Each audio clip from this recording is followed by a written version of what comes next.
de la semaine.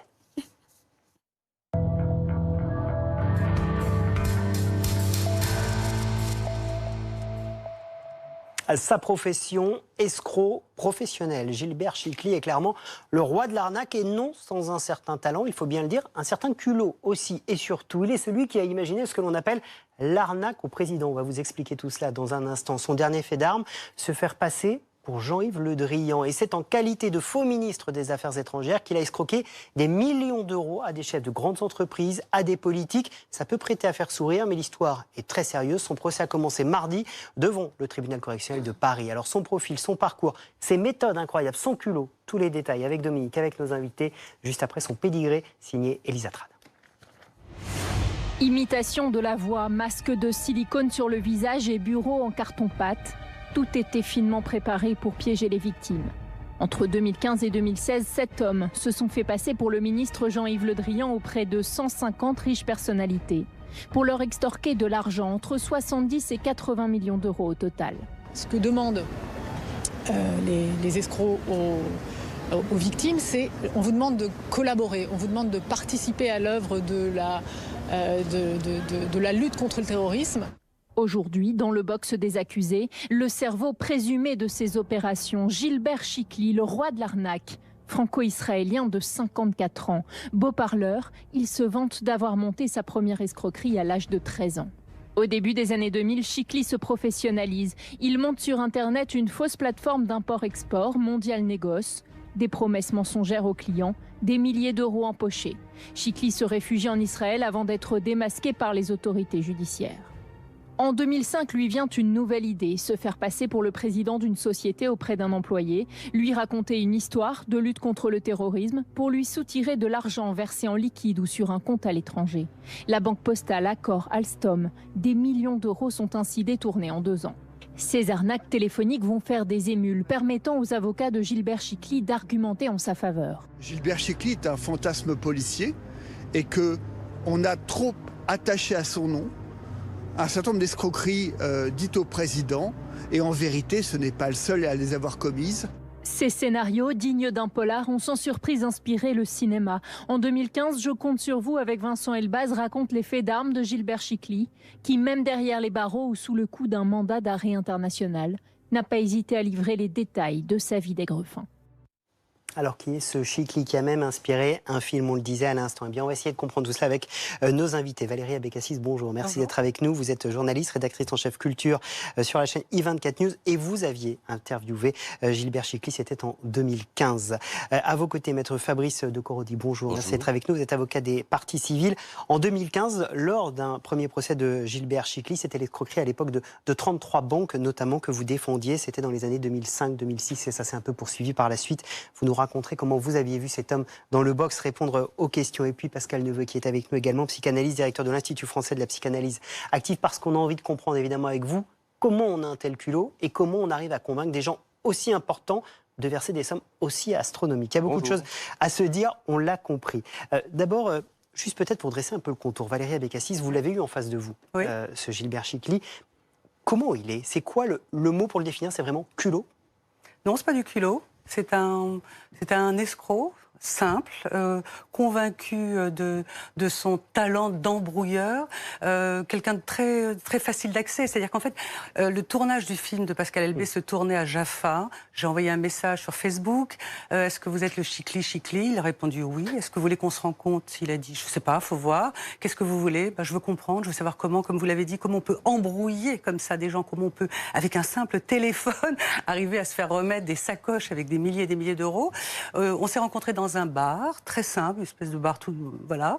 Je l'ai vu, c'est quelqu'un de sombre, il vient d'une famille très modeste, il est né à Belleville, il a fait beaucoup de prison, voilà. Et il a dit oui, je l'ai reçu, et ma première question c'était, est-ce que vous êtes un escroc ou un voleur?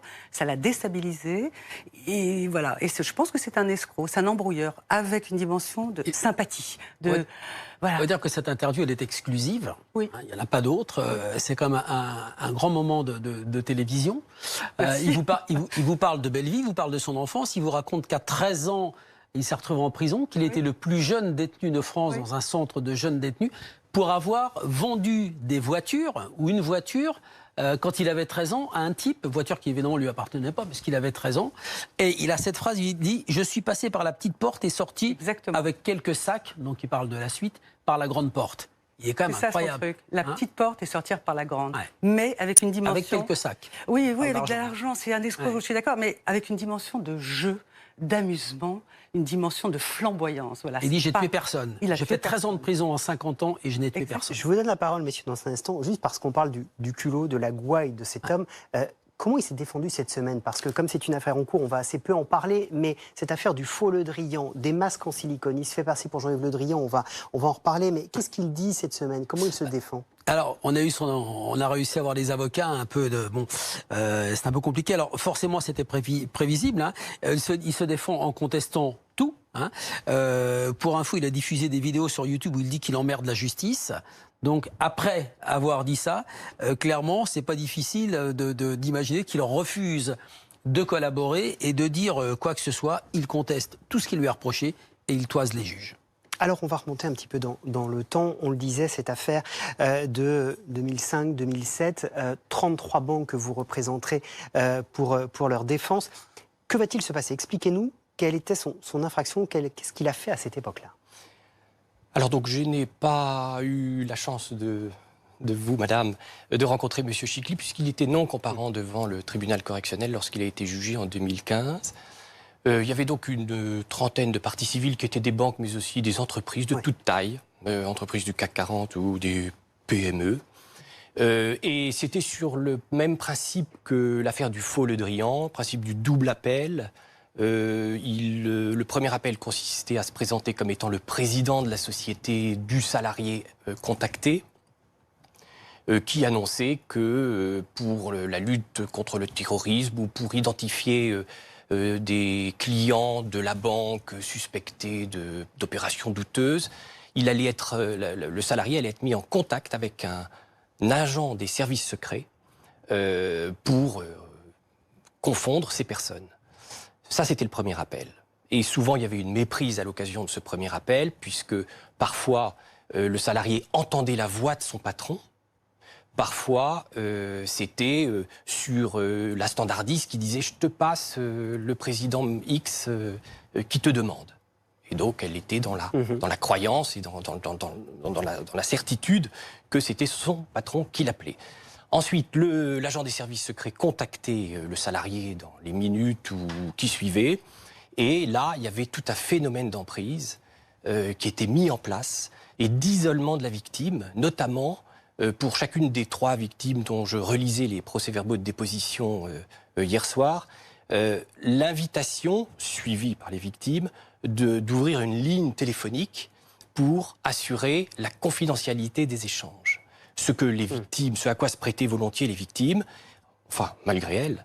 Et du coup, elles étaient dans un isolement et dans un huis clos avec M. Chicli, qui, identifiant les vulnérabilités des unes ou des autres, une fragilité affective, une volonté de bien faire à l'égard du patron, les mettait à genoux. C'est pour ça que je ne considère pas du tout que M. Chicli est un homme d'honneur, c'est un malfaisant, c'est quelqu'un qui met à genoux les victimes. De chacune des 3 victimes dont je relisais les procès-verbaux hier, elles ont été révoquées, licenciées, leur vie a été pourrie. On va y revenir, je dois juste tirer le fil, évidemment, Pascal Neveu. Le profil de ce Chicli, il est quand même étonnant parce qu'il y a de la manipulation psychologique extrêmement forte, extrêmement précise dans ce qu'il fait. Il fait un peu penser au serpent K dans le livre de la jungle. Aie confiance. Et il nous amène dans son propre univers, sur son propre terrain, qu'il maîtrise parfaitement. Et c'est vrai que l'escroc nous fascine parce que, justement, c'est pas la dimension du voleur. L'escroc, il est intelligent. C'est quelqu'un qui a une toute puissance psychique, qui a un hyper-narcissisme également, qui fait qu'il va tout oser. Il a une estime de soi, mais qui ne nous appartient même pas. Et c'est ça qui lui permet de nous convaincre, de nous parler de différentes choses, de nous mentir et de nous manipuler. Comment on peut manipuler des gens à ce point? Parce qu'on est en train de parler de gens qui ont des fonctions imminentes, qui sont des gens brillants, qui dans leur bureau voient défiler des tas de personnes, plus ou moins honnêtes d'ailleurs, et avec lesquelles elles font le tri. Et là, elles se font avoir. Et elles versent des sommes astronomiques. Hein. Oui. Et c'est ce que je disais à l'instant. Il nous emmène sur son terrain, et sur un terrain totalement fantasmagorique. services secrets. Argent, somme colossale, etc. On est en dehors de la réalité. Donc, à un moment donné, ça concerne n'importe quelle personne. On peut avoir un grand nombre de diplômes, un immense poste également, mais vous allez vous faire manipuler. Tout le monde est vulnérable à un moment donné parce qu'ils ont un charisme également. Ils ont une capacité de conviction. C'est-à-dire qu'ils vous pénètrent psychiquement et vous devenez l'objet de fantasme, l'objet de sa réussite. Pardon, allez-y. Non, mais je comprends votre discours et je ne suis pas là pour le défendre d'ailleurs, parce que ce n'est pas un ami, je ne le connais pas, je l'ai juste rencontré, mais il ne s'agit pas de manipulation. Il est normal que vous défendiez les victimes, donc elles se sentent victimes, mais je crois qu'il a trouvé des failles dans le système. Et les failles dans les systèmes, on peut tous en trouver. Il a manipulé les gens quand même, et qu'il a fait verser de l'argent. Vous savez ce qu'il dit, et c'était repris dans le film. Le complice, c'est celui qui décroche de l'autre côté. Et encore une fois, je ne suis pas là pour le défendre, j'explique juste son système. Donc lui, il trouve des failles dans les systèmes, et puis ils étaient trois téléphones, et puis il rentre là-dedans. Il n'y avait pas d'emprise, pas d'emprise psychologique en tout cas. C'est vrai qu'on n'a pas tous forcément de la sympathie pour les banques, parce que les banques, quand on a des problèmes, savent bien se tourner vers nous, mais c'est important ce que vous dites, Maître de Coronny, parce que en fait, il y a des victimes physiques, quoi. Ces 3 personnes qui se font virer, mises à genoux, parce qu'elles ont, voilà. Pourquoi? Qu'est-ce qu'elles vous disent? Qu'est-ce qu'elles ressentent? Ça, c'est terrible. Elles étaient dans un conflit de loyauté très fort, puisqu'elles avaient reçu cette mission préalable par le président de l'entreprise pour coopérer avec cet agent secret prétendu. Elles ont cherché à coopérer. Elles étaient en pleurs au téléphone avec M. Chikli. Il y en a même une qui considérait qu'elle n'était pas à la hauteur de l'opération attendue par l'agent secret, et donc elle avait rédigé une lettre de démission. Le seul échappatoire pour elle était cette lettre de démission, et puis on est dans la fantasmagorie. Il y a un pouvoir de folie, cet homme. Il y avait la Coupe du Monde de football, et à un moment donné, comme agent secret, il dit à la victime, vous avez regardé la finale de la Coupe du Monde de football, vous avez vu la tribune officielle avec Jacques Chirac. Est-ce que vous avez vu derrière, il y avait un gars avec une pancarte qui disait « Allez les Bleus » avec le numéro 786 ? Et le numéro 786, c'était le code secret que cette dame avait reçu pour coopérer et échanger avec l'agent secret. Et il a dit, c'était moi. Wow. C'était moi, et on s'amuse entre nous, entre agents secrets, à faire des signes de cette sorte. Donc on est vraiment dans la fantasmagorie. C'est un escroc qui fait bien son travail.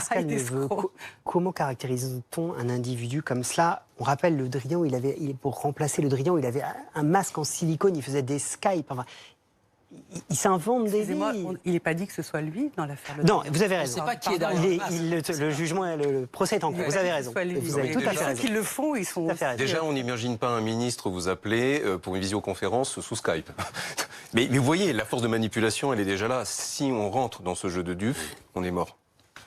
Il s'engouffre à ce moment-là dans votre psychisme, et puis il va vous inoculer ces doctrines, ces idées de James Bond et compagnie qui nous ont tous fait rêver. En fait, il vient activer des petits points psychiques qui nous renvoient, comme je le disais tout à l'heure, dans un tout autre univers. Et c'est d'une humiliation énorme, et en créant des blessures narcissiques extrêmement importantes chez ces victimes. Chez les victimes, il n'y a pas eu de suicide, un sentiment de honte très fort d'avoir été dupé ainsi. Je voudrais juste dire aussi que l'escroquerie est rudimentaire, parce que l'usage d'une fausse qualité, ça date depuis des siècles. En revanche, ce qui est astucieux chez Gilbert Chikli, c'est les circuits financiers qu'il utilise et qui passent nécessairement par l'utilisation de toutes les mafias des pays par lesquels les fonds transitent. Permis de passer à travers les gouttes longtemps. Il y a eu des reportages, il y a eu notamment Envoyé spécial, où on le voit escorté, protégé par des hommes en Kalachnikov. Donc ce monsieur est en contact avec les mafias du monde. Et on rappelle que sur l'affaire du faux procès, du faux Le Drian, le procès est en cours, vous avez raison. On attend évidemment qu'il y ait jugement. Merci, en tout cas, ça nous donnera d'autres occasions d'y revenir. Merci Maître Fabrice de Corrodi, merci Valérie Abécassis, merci Pascal Nevenet sur le plateau d'Affaires suivantes. On se donne rendez-vous évidemment dimanche prochain. D'ici là, Dominique, on vous retrouve dès ce soir sur RMC Story pour un nouveau numéro de Entrée l'accusé. L'affaire Geneviève et André Gournier. 1999, Geneviève et André Gournier sont retrouvés morts dans leur maison. Le gaz est ouvert en grand. Le fer à repasser est posé sur un rideau en nylon. Il est branché. On pense à un suicide. Et jusqu'au moment où on va découvrir du curare dans leurs veines, dans leur corps. Et on va s'apercevoir que leur fils, chirurgien, utilise du curare quand il travaille. L'affaire Gournier, RMC Story numéro 23 ce soir. D'ici là, un bon dimanche sur BFM TV.